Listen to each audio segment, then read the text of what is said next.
옛날부터 진짜 이해가 안 되는 한 가지가 있었는데 그게 뭔가 하면 지금 중국이나 한국이나 서해를 중간으로 양쪽에 지금 있는데 하도 고기를 잡아가지고 연근에는 벌써 고기가 씨가 말랐고 둘 다 먼 바다로 나가서 고기를 잡아야 되니까 항상 어장이 겹치죠.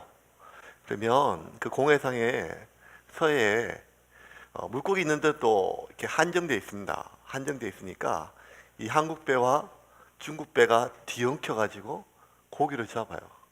근데 똑같은 바다에 똑같은 그 터에 똑같은 조기를 한국 배가 잡으면 한국산이 되고 중국 배가 잡으면 중국산이 돼요. 그래서 이게 무슨 의미가 있냐? 그런데 가격 차이가 많게는 한 두 배, 아니면 한 3, 40배, 3, 40%가 국산이 더 비싸요.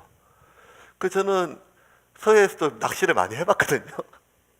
그러면 이 고기는 어차피 조기는 금방 잡아서 신선하게 생물로 먹는 게 아니라 냉동을 하기 때문에 중국 배가 잡든 한국 배가 잡든 저 멀리 칠레산이나 이런 게 아니면 똑같은 서해 바다 쪽인데도 누가 잡았는가에 따라서 이름이 바뀌고 국적이 바뀝니다. 그리고 가격이 거의 두 배 차이가 나요. 그게 참 이해가 안 됐어요. 또 하나 또 신기한 것은 뭔가 하면 전 세계 어디나 있는 것이 코카콜라 또뭐 나이키 뭐 이런 매장이죠. 나이키 옷이요 이제는 미국에서 만들지 않고 거의 다 중국에서 만들다가 지금은 다 베트남으로 다 옮겼습니다. 그래서 OEM으로 주문자 제작 방식으로 해서 미국에 있는 매장이나 또 한국에 있는 매장이나 심지어 중국에 있는 나이키 매장에 있는 모든 옷들도 가급적이면 이 베트남에서 만드는 옷이에요. 그런데 베트남에서 그렇게 나이키 마크를 달고 나오면 그게 미국에서 50불, 한국에서 한 6만 원 뭐 이렇게 똑같이 팔려요. 그런데 주문자 제작 방식이니까 베트남에 있는 그 공장에서 공장장이 똑같은 재질로 똑같은 디자인으로 나이키 마크 하나만 안 달고 그냥 베트남 하노이 시장에 내보내면 그 똑같은 디자인에 똑같은 재질의 똑같은 옷이 5만 동, 한국 돈으로 2,500원에 팔린다는 거예요. 신기하죠? 중국산이나 한국산이나 똑같은 조기가 두 배 정도도 이해가 안 되는데 마크 하나 없다고 똑같은 디자인과 똑같은 재질의 옷이 20배 가까이 차이가 나는 것이 오늘 이 세계 현실인데 아무도 이 일을 제기하지 않습니다. 저는 그것도 너무 신기해요. 마트에 가면 가끔 집사람하고 같이 가면 진짜 일주일 내내 묵상을 해요. 뭘 묵상하는가 하면 각 마트에서 보낸 전단지를 주야로 묵상을 합니다. 주야로 묵상을 하세요. 은혜도 받고 기회를 놓침에 대한 안타까움도 느끼시면서 주야로 그렇게 묵상을 하시는데 진짜 50원 싼 거, 200원 싼 거, 반대로 어느 가게가 똑같은 물건이 20원, 500원, 100원 비싸면 그렇게 화를 내요. 저도 기름을 넣다가 타지에 가서 기름값이 100원만 더 올라도 이 미친 사람들 이렇게 갖고 장사를 되나? 이렇게 화가 나거든요. 이게 맞는데 왜 똑같은 물건을 그렇게 한국이냐 아니면 중국산이냐 두 배가 차고 똑같은 옷을 무려 20배가 나도 아무도 이의를 제기하지 않는 이유는 하나밖에 없습니다. 이름값이죠. 브랜드 값이죠. 그러니까 그 상표 값이로. 그걸 다 모든 사람이 전 세계 60억 인구가 어느 정도 공통으로 인정하는 것은 무엇인가 하면 이 옷의 재질, 이 옷의 디자인에 대한 탁월성 이런 것보다 그 취향은 다 다르지만 그럼에도 불구하고 그 이름이 그 브랜드가 그 마크 정도면 그 정도 돈을 줘도 괜찮다라고 하는 공감대가 전 세계 모든 사람들에게 이 같이 형성되어 있다는 거예요. 왜냐하면 그만큼 이름이 참 중요하고 브랜드가 참 중요합니다. 여러분 이제 세움교회가 조금 유명해졌어요. 세움교회가 유명해졌어요. 그래서 이제 인터넷에 또 페이스북에 가면 세움교회가 유명해요. 뭘로 제일 유명한지 아세요? 예, 설교? 아니요. 예. 성도님들 아니요. 예. 항상 제일 1번 사람들이 묻는 거는 누가 디자인했냐, 바닥의 재질이 뭐냐, 공사비가 얼마 들었느냐. 사람들은 뭐 여기에 관심이 항상 많으십니다. 오늘 이름 얘기를 좀 하려고 합니다. 우리나라 말은 참 맛이 깊은 맛이 있어요. 우리나라 말이요. 그래서 똑같은 뉘앙스의 말도 참 맛깔나게 다른 단어들이 많습니다. 만들다, 뭐 이런 단어가 있는데, 만들다란 뜻의 만들다, 짓다 라고 하는 것은 거의 동일한 뉘앙스가 있어요. 근데 전혀 다르겠어요. 우리 삶에 일상적으로 쓰이는 걸 만드는 건데, 그 중에서도 참 우리에게 소중하고 지속적인 거, 의미 있는 것들은 짓다라는 말을 써요. 반찬을 만들다, 된장찌개를 만들다, 뭐 멸치볶음을 만들다 하는데, 밥은 꼭 밥을 만들다 하지 않고 밥을 짓든다라고 하죠. 방을 만들다, 지붕을 만들다, 부엌을 만들다 하는데, 집은 꼭 짓는다라는 얘기를 해요. 지금은 약간 같이 쓰지만 이름도요. 이름은 만들다는 것보다 이름을 지었어? 이름을 지었어? 이름이 뭐야? 라고 이렇게 묻죠. 우리가 무언가를 시작하기 전에 항상 이름부터 먼저 짓는 그러한 마음이 우리 가운데 있습니다. 세움교회도 2006년 1월 첫 주에 시작이 됐지만, 세움교회라고 하는 이름은 6개월 전에 2015년 6월 달에 벌써 제가 지었어요. 우리 마음속에, 제 마음속에 세움교회라고 하는 마음이 들어왔어요. 저희는 결혼하고 2년 뒤에 첫애가 태어났어요. 근데 애가 갖기도 전에 벌써 첫애의 이름을 하민이로 지었어요. 남자든 여자든 하민이로 그렇게 부르자. 그러니까 지금은 무엇을 시작하기 전에, 태어나기도 전에 태명으로 벌써 이름부터 먼저 부르고 짓고 마음속에 품고 있는 것이 사람의 마음이 맞거든요. 그런데 이 그리스도인 예수의 죽음과 부활을 믿고 증거하는 증인들, 이 제자들, 이 그리스도인들, 이 그리스도인에 대한 이름은요, 너무 늦게 생겼어요. 우리 오늘 말씀 같이 한번 읽겠습니다.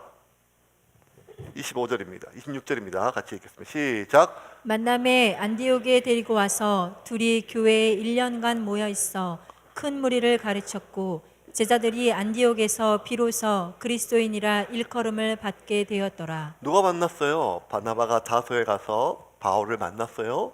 그리고 데리고 왔어요. 둘이 교회에서 1년간 모여서 큰 무리를 가르쳤어요. 많은 부흥이 있었죠. 제자들이 안디옥에서 비로소 뭐라고요? 그리스도인이라 일컬음을 받게 되었다. 그렇게 불렸다는 거예요. 크리스티아노스라고 하는 단어를 누가가 처음 썼어요. 크리스토리아노스. 그 전까지는 제자들, 사람들, 성도들 뭐 이렇게 쓰는데, 처음으로 그리스도인이라는 말을 누가가 이제 지면에, 성경책에, 문서에 처음 등장을 해요. 그게 언제 했는가 볼까요? 누가 만났어요? 바울과 바나바가 만났어요. 바울과 바나바가 어디서 만났는가 하면 다수에 만났는데, 다수는 어딘가 하면 이 바울의 고향이에요. 다메섹 도상에서 예수님 만나고, 자기가 예수 믿는 그러한 예수 믿는 무리들을 죽이려고 했던 모든 일을 뉘우치고 회심하고 기독교로 개종했던 바울이 이제 이름조차 바울로 바뀌어서, 그렇게 그리스도가 바로 예수가, 나사렛 예수가, 우리가 십자가에 못 박여 죽인 나사렛 예수가 하나님의 아들이란 복음을 전하는데, 많은 사람들이 그 바울의 진정성을 의심했어요. 특히 예루살렘 초대의 교회 공동체와 성도들조차도 이 바울의 진정성을 의심했어요. 처음에 열정을 가지고 열심히 했는데 그게 다 의심을 받고 사람들에게 받아들이지 않으니까, 성령의 인도를 따라 바울이 어디를 갔는가 하면 아라비아 반도를 거쳐서 자기 고향으로 갔어요. 13년을 거기서 집거했어요. 13년. 굉장히 오랜 시간이죠. 제 아버님이, 형제가 11남매신데 둘째 작은 아버지, 첫째 작은 아버지 말고 둘째 작은 아버지. 그러니까 저희 11남매니까 뭐 6번 고모, 8번 삼촌 뭐 이렇게 부르거든요.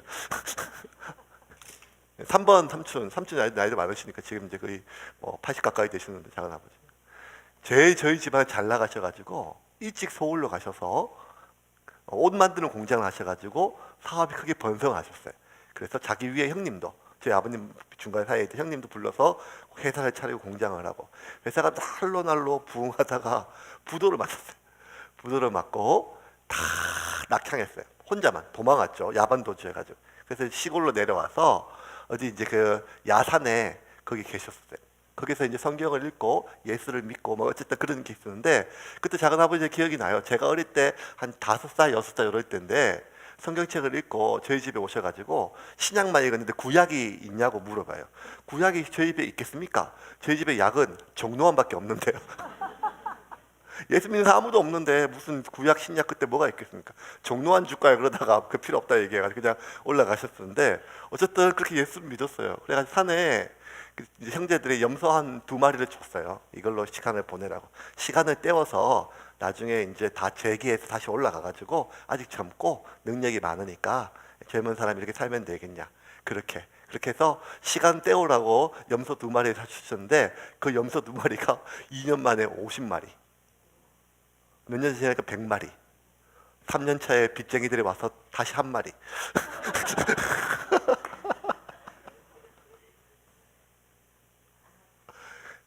서울거리로 한 1, 2년 염소 키우다가 다시 올라가서 사업한다. 우리 다 그렇게 알았어요. 그리고 작은 아버지도 그렇게, 삼촌도 그렇게 알았어요. 근데 40년이 지난 지금도 염소를 키우고 계세요. 잠시 잠깐 잊고 싶죠. 내가 지금은 움츠렸지만 내 언젠가 재기한다. 내 본때랑 보인다. 내가 누구인지, 나 이렇게 죽지 않는다 라고 하는 마음으로 다들 고향으로 가요.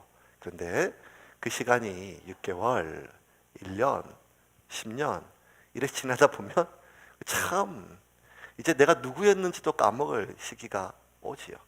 그 즈음에 바나바가 다소에 가서 바울을 만났어요. 그리고 데려와서 1년 동안 목회를 했어요. 그럼 보세요. 예수님 부활 성천하시고 좀 시간이 지나서 열심히 예수 믿는 사람 때려잡다가 다메섹 도상에서 예수님 만나고, 또 복음 좀 전하다가 사람들에게 받아들이지 않으니까 고향으로 직구해서 13년이 지나고 또 1년 목회를 했어요. 그러면 적어도 지금 14에서 15년의 시간이 지난 시간이에요. 예수님께서 성천하시고 오순절 마가의 다락방에서 성령 체험을 하고 초대교회가 강력하게 부흥하고 안디옥에서조차도 복음교회가 부흥되고, 이 나사렛 예수가 바로 구원자라고 하는 복음이 빌립 집사를 통해서 저 사마리아와 저 남쪽에 있는 남아프리카의 에티오피아, 구브로, 사이프러스 뭐 이런 구레네 이런 수많은 지역까지 지금 복음이 전파되고 있었는데, 왜 이제서야 이 사람들에 대한 이름이 정해졌는가? 이게 참 이해가 되지가 않아요. 적은 무리도 아니었어요. 굉장히 큰 센세이션을 일으키는 그 당시에 대제국 로마의 입장에서 봤을 때는 저 유대인들, 팔레스타인들, 이스라엘은 변방의 오랑캐 중에 정말 의미가 없는 그랬었어요. 그 중에서도 한 신흥 종교에 불과했던 기독교가 로마 당국에 의해서 골칫거리로 인식될 만큼 전 세계 로마 제국에 흩어져서 많은 지금 영향력을 끼치고 있었는데, 왜 이제서야 이들을 부르는 이름이 생겼을까요? 세움교회가 2019년 올해 개최가 3년 만에 서리집사를 세웠어요. 서리집사 세울 때 뭐 집사님들 뭐 대부분 다른 교회에서 오신 분들은 무리가 없었는데, 청년들은 집사를 이렇게 세운다는 것에 대해서, 집사로 임명한다는 것에 대해서 부담감이 참 많았어요. 왜? 늙어 보인대요, 집사로 부르면. 그래서 내가 얘기했어요. 이미 충분히 늙었어. 이 집사 따위로 그렇게 더 늙어지지 않아. 이렇게 얘기를 해도 그렇게 싫은 거예요. 자기가 집사가 된다. 내가 진짜 오늘은 첫째 목사의 양심으로 얘기한다. 너는 지금 권사가 돼도 시원찮아. 왜 굳이 그렇게 이제 안 받겠다는 거 집사를 줬는가 하면 나이가 50이 다 됐는데 아직도 누구야 이름을 부르기가 너무 안하고, 교회에 있는 많은 어르신들도 뭐라고 불러야 돼요? 뭐라고 불러야 돼요? 애라도 있으면 누구 엄마라고 부를 건데 애도 없고 뭐도 없고. 그러니까 제가 빨리 이제는 미룰 수 없다, 집사를 다 주자, 다 집도 샀으니까 다 집사를 주자, 이렇게 해가지고 이 어디든지 가면 내가 누구입니다, 이름 뒤에 이름뿐만 아니라 뭐라고 불러야 될지 이게 참 중요하거든요. 근데 지금 교회가, 성도들이, 예수 믿는 사람들이, 제자들이 누가도 사도행전을 기록하면 어떨 땐 제자들이라 했다가 어떨 땐 성도들이라 그랬다가 지금 막 너무 뭐라고 불러야 될지를 모르는데, 그 15년 가까운 세월, 어쩌면 더 많은 세월 동안 왜 이제서야 그들의 이름이 생겼을까? 이게 제 의문이었어요. 뭐 때문에 생겼을까?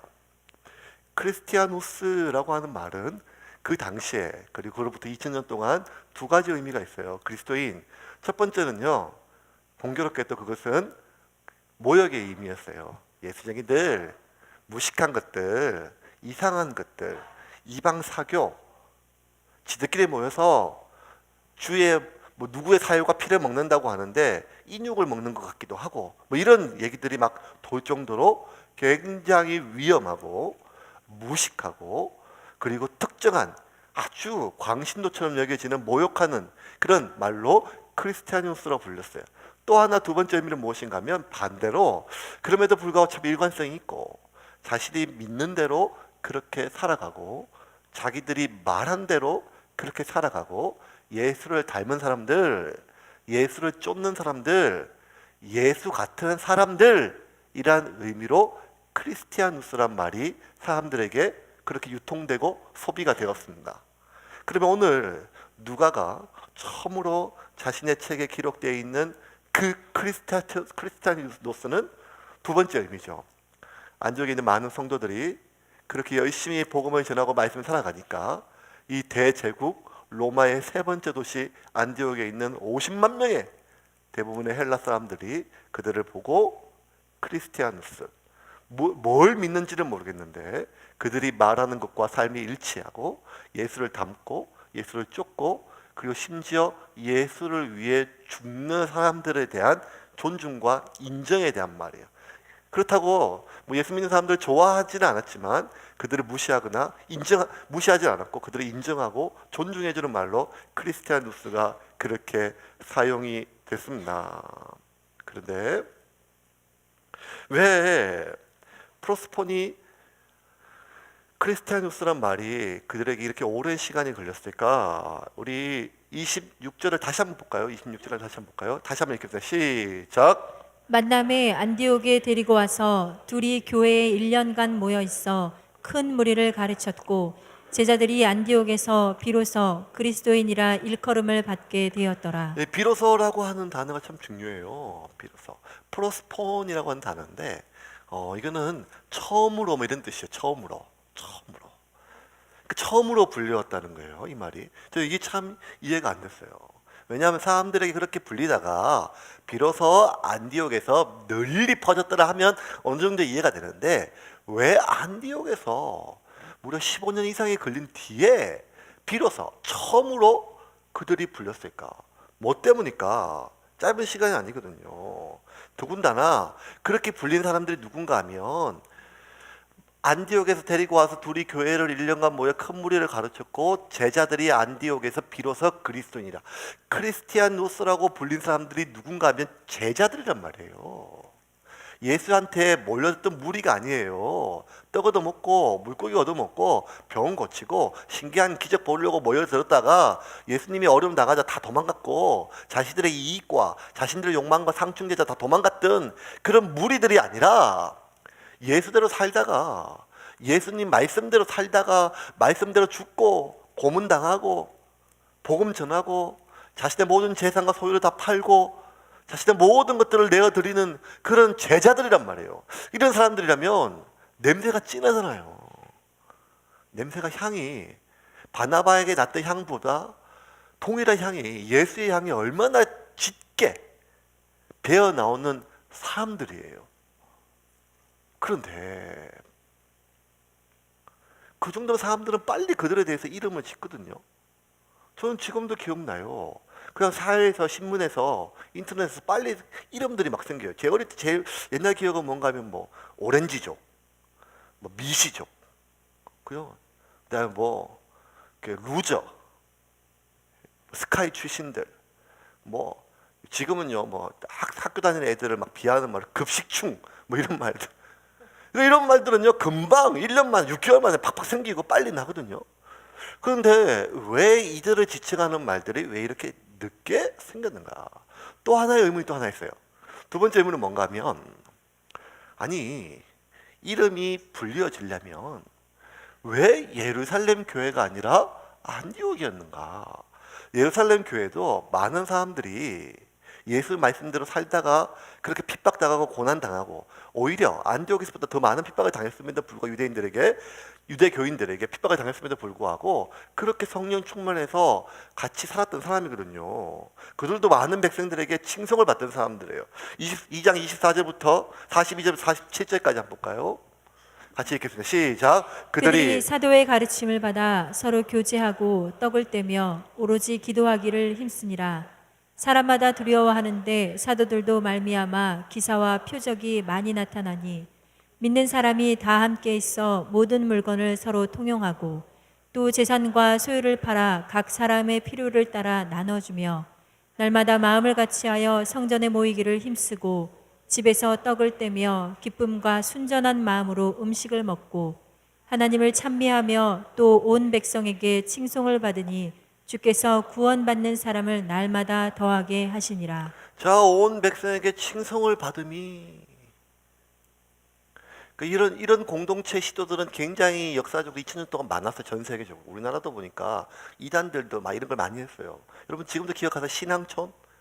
예, 신앙촌이 뭔지는 모르겠지만 저도 우리 교회 한 번도 가보지 않았던 저희 어머님이 신앙촌 양말, 신앙촌 뭐 담요 이런 거 막 그릇 이런 거 팔러 다녔어요. 그거 참 좋다더라. 제가 봤을 때 저희 어머님이 좋다고 하는 모든 물건들은 물건의 재질이 좋은 게 아니라 이문이 좋은 물건들이었어요.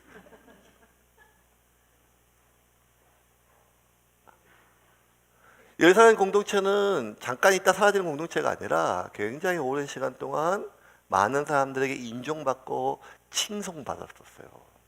높였어요. 그렇다면 당연히 예루살렘 교회에서부터, 안디옥이 아니라 예루살렘에서부터 더군다나 예수에 대해서 온 나라가 그렇게 발칵 뒤집기 때문에 나사렛 예수에 대한 모든 기억과 그 인식이 있는 예루살렘에서부터 크리스티아노스라고 불리움 받는 것이 너무 당연하거든요. 그런데 왜 무려 15년에서 20년 사이가 지난 시간 어느 시점에서 예루살렘 공동체가 아닌 안디옥 교회에서부터 이 제자들이 크리스티아노스라고 불렸는가라고 하는 것이 제 두 번째 의문이었어요. 말씀을 읽고 묵상하고 여러 가지 역사적 사건들을 봤을 때, 또 관련된 문헌을 봤을 때 도대체 예루살렘과 안디옥의 차이는 무엇이었는가 했을 때 제가 가장 중요한 변화의 하나를 봤어요. 그게 무엇인가 하면 박해 차이였어요.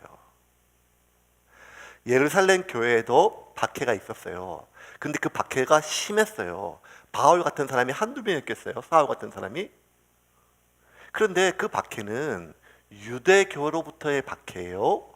유대인들로부터의 박해예요. 사람을 죽이고 가두고 고문하고 그런 고통스러운 그러한 박해가 많았고, 그런 사람들로 인해서 두려움이 많았지만, 반면에 유대 땅을 벗어나면, 또 유대 땅을 벗어났더라도 유대인들이 없는 곳에 가면 그들은 그렇게 박해에서부터 자유로울 수가 있었어요. 그런데 안디옥에서부터의 박해는 뭐가 다른가 하면, 안디옥에서부터 이렇게 점점 로마 3대 도시에서 많은 유대인들이 아니라 헬라인들이 기독교로 개종을 하기 시작하자 로마 당국에서부터 기독교에 대한 공식적인 박해가 시작이 됐었어요. 로마 제국을 지탱하는 두 가지 큰 기둥이 하나 있습니다. 하나는 무엇인가 하면 황제였어요. 또 하나는 귀족들, 시민들 뭐 이런 사람들이었어요. 그래서 이 황제와 또 이 귀족들로 구성했던 원로회 그리고 시민들, 시민권을 가지고 있는 시민들 이 두 주체가 로마 대제국을 지탱하는 기둥이었어요. 그래서 이 두 기둥을 강화하는 여러 가지 장치들이 많았었어요. 황제를 강화하기 위해서 황제 숭배 사상, 그다음에 그런 시민들, 귀족들을 보호하기 위해서 철저하게 노예와 시민권을 가진 사람의 구분, 뭐 이런 것들이 굉장히 강했거든요. 이거는 뭐 전 세계 모든 왕조나 모든 나라들이 비슷한 패턴이에요. 우리나라에서 조선 왕조 500년이 제일 길었어요. 왜 이 시의 조선, 이 시의 나라가 이렇게 500년 동안 지속되었는가? 수백 번의 외침이 있었고 크고 작은 밀란들이 있었음에도 불구하고 있었는가 하면 강력한 두 기둥이 있어요. 하나 뭔가 하면 왕권, 왕. 또 하나는 사대부. 그렇게 어릴 때부터 사극만 보면 맨날 궁에서 종묘사직이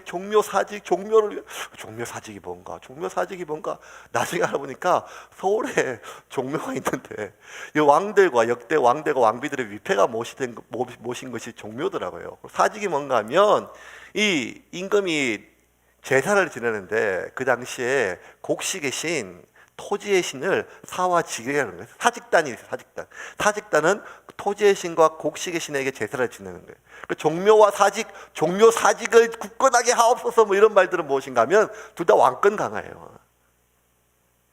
그거를 뭔가 대항하고 부딪히면 그거는 역적이에요. 왕권에 대해서. 뭔가 하면 이시의 조선인데 사실은 이시의 조선보다는 사대부의 조선이 신분질서.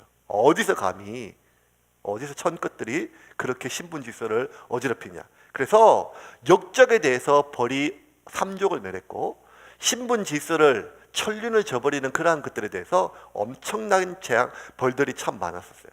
그러고 보면 어느 나라나 어느 민족이나 로마도 마찬가지겠죠. 그렇게 황권, 황제 숭배 사상 그리고 그런 시민권, 귀족 보호 사상들이 강했는데 이 기독교는요 이 두 가지가 정면으로 대항했어요. 그게 뭔가 하면 황제 숭배를 받아들일 수가 없어요. 왜냐하면 유일하신 하나님만 신이기 때문이에요. 황제 어떻게 해요? 일본만 해도 제국 전쟁을 할 때 신사참배와 궁성요배가 있거든요. 궁성요배는 뭔가 매일 일어나가지고 일본 황제가 있는 성에 절을 하는 거죠. 경배를 드리는 거죠. 그 당시에 2000년 전에 로마는 더 했겠죠. 근데 그리스도인들이 이걸 다 거부하기 시작했어요. 누군가가 유대인들이 아니라 안디옥에 사는 멀쩡하고 교육받았던 엘리트 헬라인들이에요. 그러니 큰 문제가 됐죠. 또 하나 강력한 이 로마 제국이 지탱되는 것은 시민사회, 귀족들, 신분 질서였는데 이 같이 모여가지고 주인과 종들이 같이 예수 안에 동등하게 소중하다, 중요하다. 우리가 뭐 직분이나 아니면 하는 일은 다르지만 그리스도 안에 다 형제다. 그러니까 신분 질서가 막 무너지는 이러한 일들이 생겼어요. 그래서 본격적인 박해가 시작이 돼요.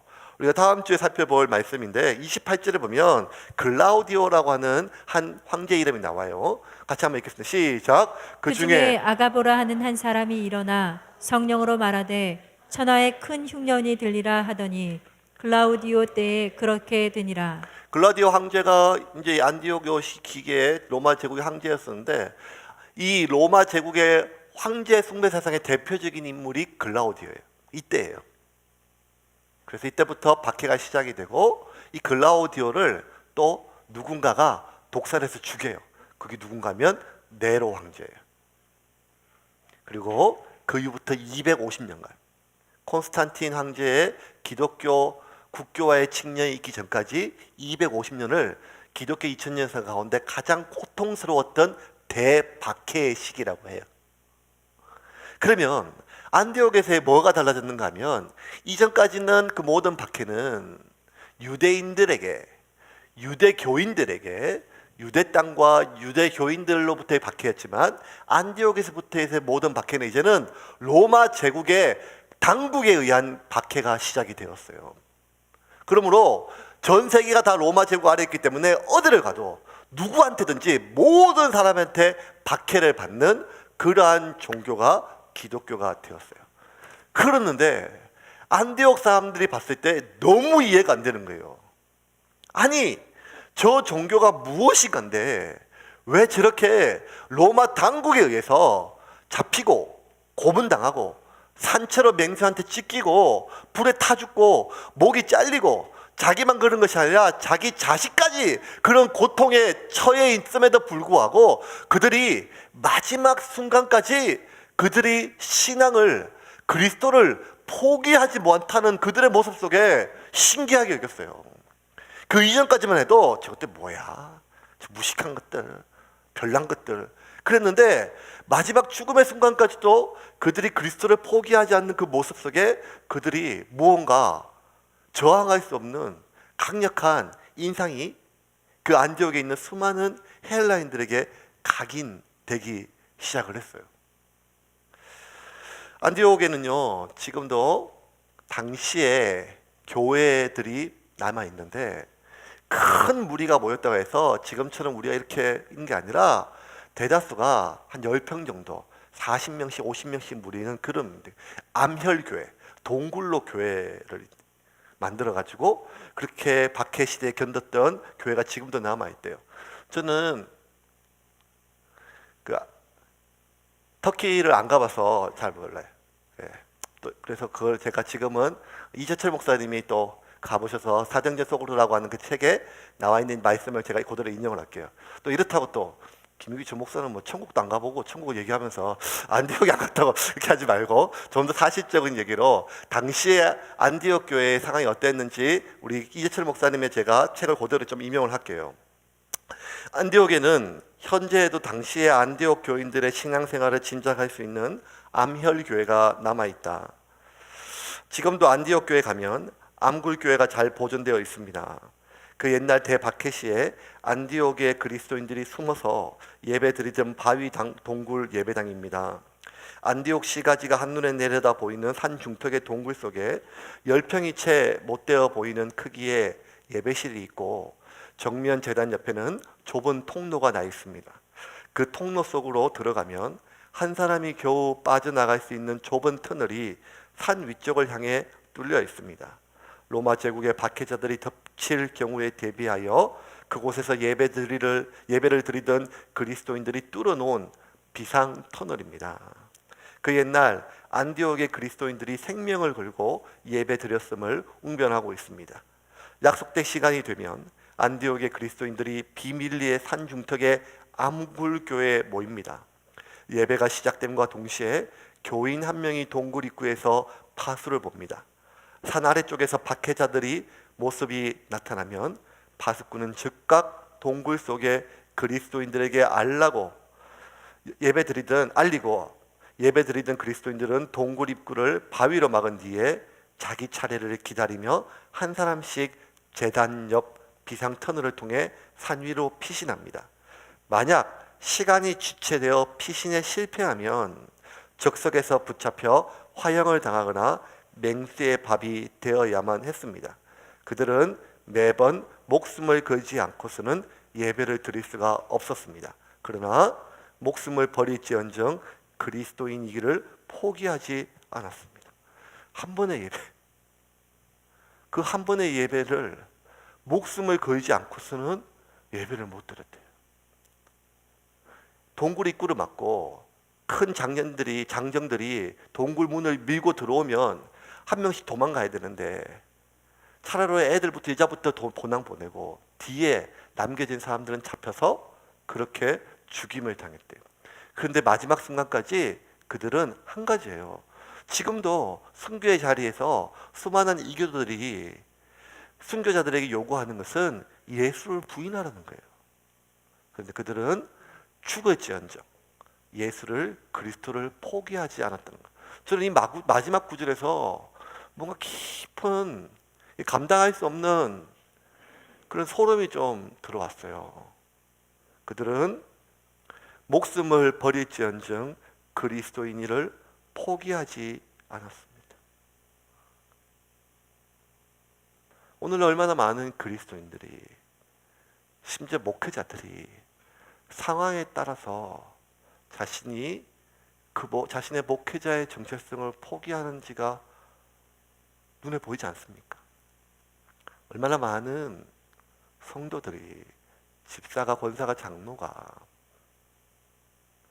상황에 따라서, 개인의 이익에 따라서, 자신의 욕망에 따라서 자신의 그리스도인의 정체성을 포기할 때가 얼마나 많겠습니까?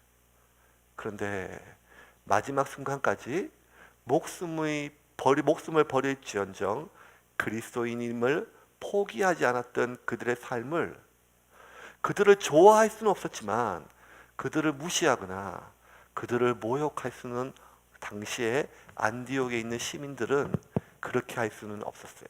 그리고 그들을 크리스티아노스라고 불렀어요. 예수를 믿는 사람이 아니라 예수 때문에 죽는 사람이었어요. 그게 우리가 처음 가졌던 이름의 의미였습니다. 마태복음 27장 54절에 보면 예수님 십자가에 마지막 죽고 나서 난리가 났을 때 그 예수님을 십자가에 죽게 했던 로마의 한 백부장이 그는 실로 하나님의 아들이었다라고 하는 고백이 나와요. 27장 54절 같이 한번 읽겠습니다. 백부장과 및 함께 예수를 지키던 자들이 지진과 그 일어난 일들을 보고 심히 두려워하여 이르되 이는 진실로 하나님의 아들이었더라 하더라. 그 로마의 군병 백부장이 마지막 예수님의 죽음의 순간에 천지가 개벽을 하고 땅이 진동하니까 두려움에서 했던 말도 맞지만 또 하나의 의미는 무엇인가 하면, 저 유대인 청년, 나사렛 갈릴리 사람 저 예수가 마지막 죽음의 순간까지 십자가의 고통이 너무 고통스러우니까 마지막 그런 인간에 대한 휴머니즘으로 군병들이 뭘 주는가 하면 신포도주를 융에 맞춰서 입에 넣어줘요. 그게 목도 축이지만 일종의 마취제예요. 사람이 사람에게 할 짓이 안 되니까. 그런데 예수는 마지막까지, 그 갈릴리에서 온 나사렛 예수는 마지막까지 그 신포도주조차 입에 대지 않고 맑은 정신으로 자신의 죽음을 진행하는 것을 봤어요. 마지막 죽음의 순간조차도 자신의 하나님의 아들임을 포기하지 않았던 그 그리스도의 죽음을 보고 로마 백부장은 마지막에 이렇게 얘기했어요. 그는 실로 하나님의 아들이었도다. 그러면 이제 좀 명확해졌어요. 왜? 15년이 지난 어느 날 예루살렘 교회가 아닌 안디옥에서부터 크리스티아노스라는 말이 생겼고, 이 크리스티아노스의 말은 예수를 믿는 사람, 예수를 쫓는 사람, 심지어 예수 때문에 죽는 사람이라고 하는 이름인데, 그 이름이 생겼던 이유는 한 가지예요. 그것은 무엇인가 하면 그들은 상황에 따라 자신의 신앙을 포기하지 않았다는 거예요. 자신의 욕망의 상태에 따라서 자신의 정체성을 포기하지 않는 일관성이었다는 거예요. 언제?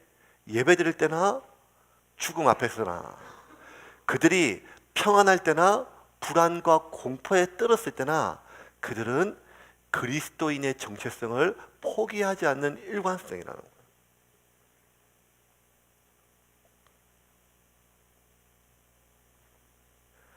안디옥 교회는 이렇게 교인들이 목숨을 걸고 그리스도인의 정체성을 포기하지 않는데 목회자는 오죽하겠습니까?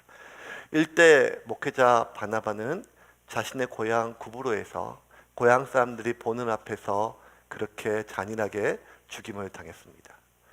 2대 목회자 바울은 로마에서 목이 잘려 죽었습니다. 3대 목회자 이그나티우스는 산채로 맹수들에게 찢겨서 죽임을 당하였습니다. 이게 2000년 전의 일만이 아니죠.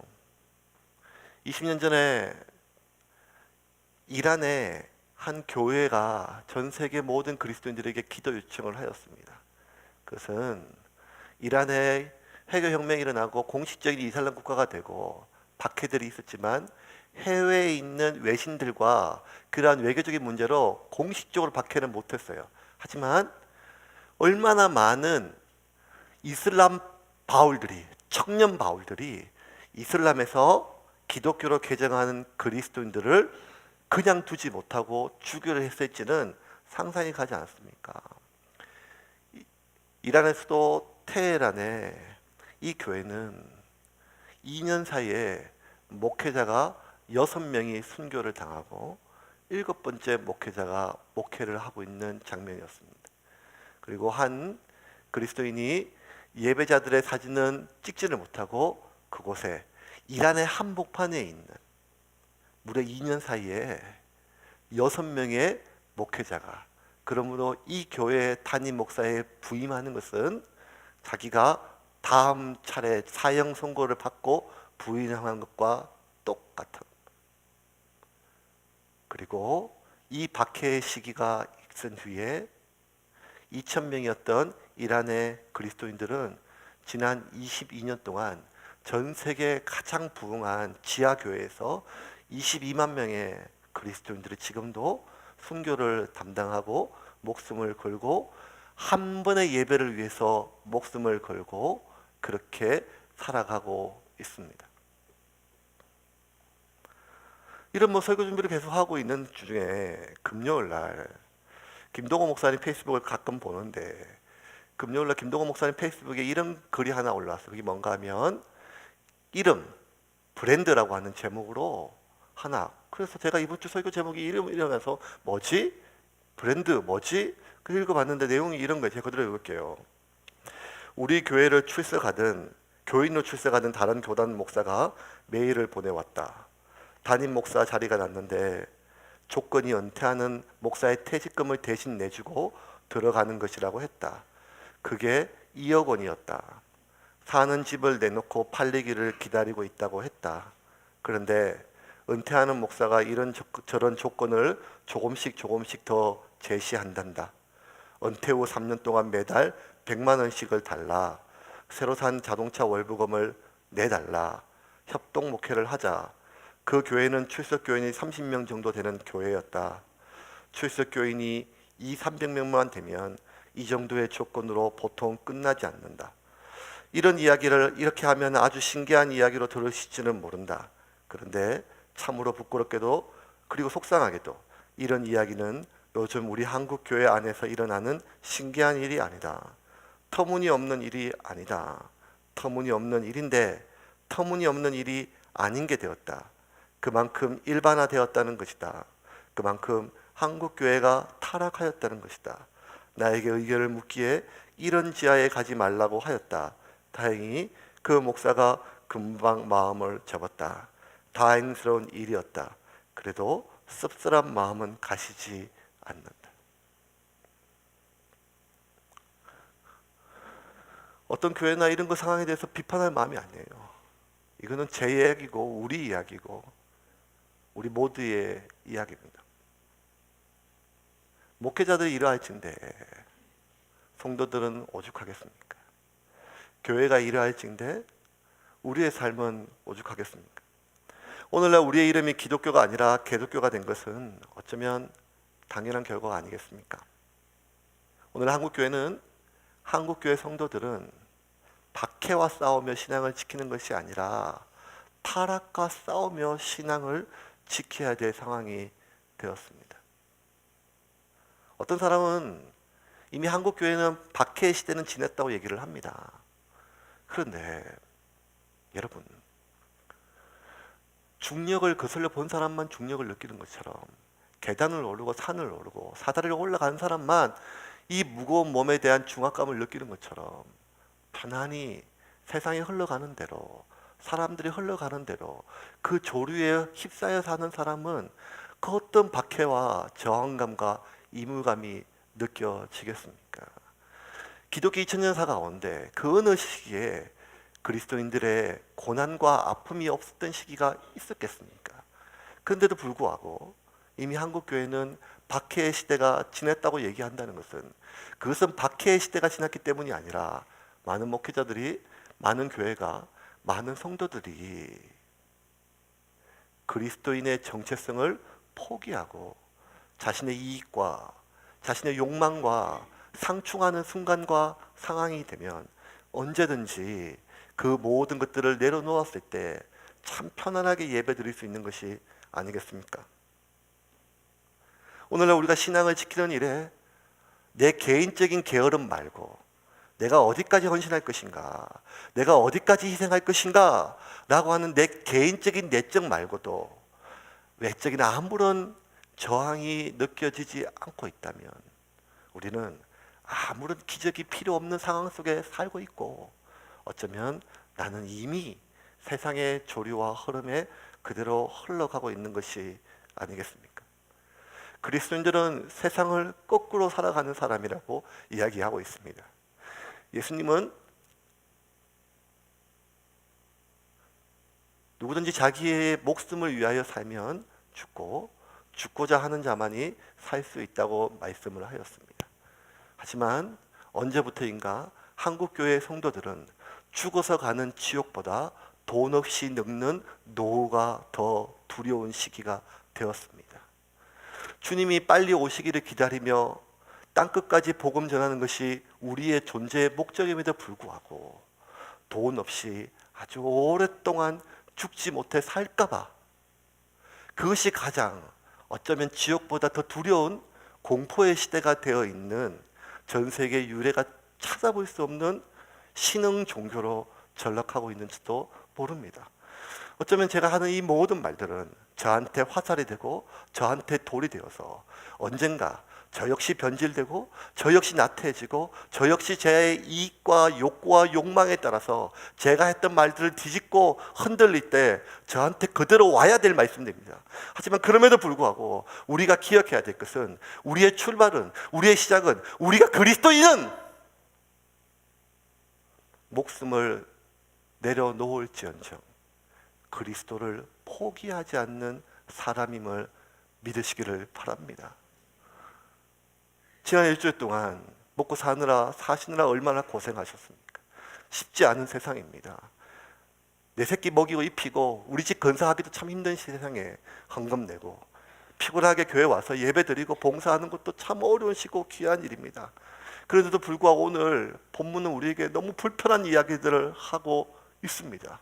우리의 이름값은요, 목사의 이름, 선교사의 이름, 사역자의 이름이 아니라 예수를 믿는 사람, 크리스티아노스라는 뜻은, 그 이름의 뜻은 예수를 위해 예수 때문에 복받은 사람이 아니라 예수를 위해 살다가 예수 때문에 죽는 사람이라고 하는 뜻의 의미였습니다. 그것이 안디옥 교회의 상황이었습니다. 말씀을 좀 정리하겠습니다. 교회, 저도 담임 목사 가고 싶었습니다. 담임 목사 왜 접었는가 하면, 교회 담임 목사 자리가 하나 나면 한 100명만 넘어도 이력서가 50개, 100개가 온다고 합니다. 지금 이 순간에도 저렇게 자신의 집을 팔아 전임 목사의 퇴직금을 부담하면서도 가고 싶은 교회가 있는 반면 2년 사이에 6명의 목사가 죽고 7번째 죽기 위하여 그 교회에 부임하는 처자식을 둔 목회자가